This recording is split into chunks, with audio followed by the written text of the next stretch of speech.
Assalamualaikum warahmatullahi wabarakatuh. Perkenalkan, saya Julfa Hanifah dengan NPM 2301105210991. Saya dari Prodi PGSD Fakultas Keguruan dan Ilmu Pendidikan Universitas 11 April Sumedang. Pada kesempatan kali ini, saya akan menyampaikan sedikit materi tentang strategi internalisasi pendidikan karakter di sekolah dasar. Internalisasi pendidikan karakter adalah menanamkan nilai-nilai moral dan kebajikan di dalam diri peserta didik sehingga menjadi bagian dari kepribadiannya. Artinya, peserta didik tidak hanya tahu mana yang baik dan yang benar, akan tetapi mereka mau dan terbiasa melakukannya dalam kehidupan mereka sehari-hari. Strategi internalisasi pendidikan karakter didasari oleh beberapa teori penting. Yang pertama yaitu habituation atau pembiasaan, di mana karakter terbentuk karena pengulangan yang baik sehingga menjadi sebuah kebiasaan. Contohnya seperti saat siswa melakukan piket di sekolah, itu kan diulang setiap pagi dan itu menjadi sebuah kebiasaan yang baik. Yang kedua adalah modeling dari teori Bandura yang menekankan bahwa anak belajar dari meniru perilaku orang lain. Sehingga kita sebagai guru harus menjadi teladan yang baik bagi peserta didik. Yang ketiga, reinforcement atau penguatan, yaitu memberikan penguatan positif atau pujian ketika anak melakukan hal yang baik dan memberikan konsekuensi ketika anak melakukan hal yang tidak baik atau negatif.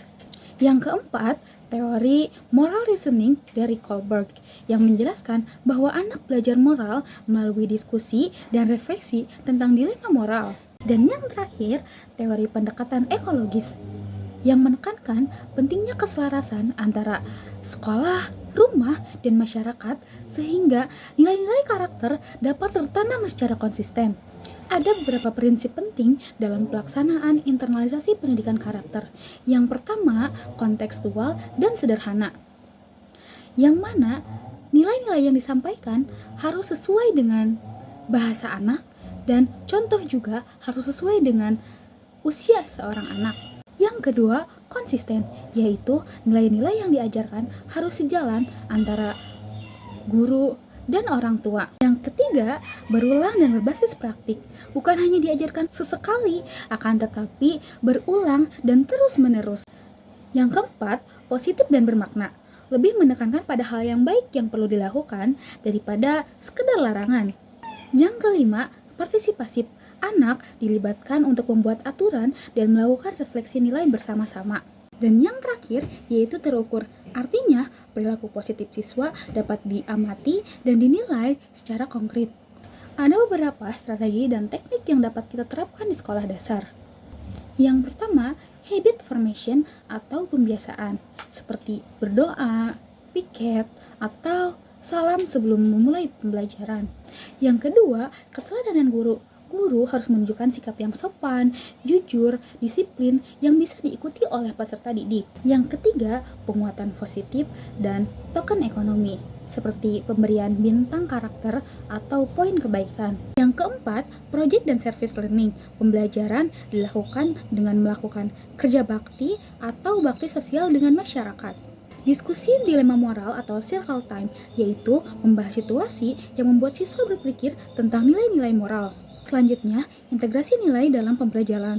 Misalnya, guru mengaitkan pembelajaran dengan nilai gotong royong. Penguatan komunitas dan orang tua. Kerjasama dengan orang tua agar nilai yang diajarkan selaras antara rumah dan juga sekolah. Dan yang terakhir, restoratif practices. Menyelesaikan konflik dengan dialog dan memperbaiki hubungan bukan hanya sekedar memberikan hukuman.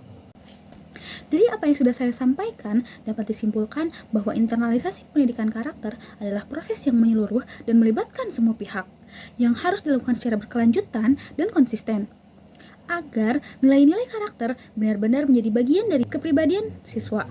Cukup sekian yang dapat saya sampaikan. Mohon maaf apabila ada kekurangan. Wallahul muwaffiq ila aqwamit thoriq. Wassalamualaikum warahmatullahi wabarakatuh.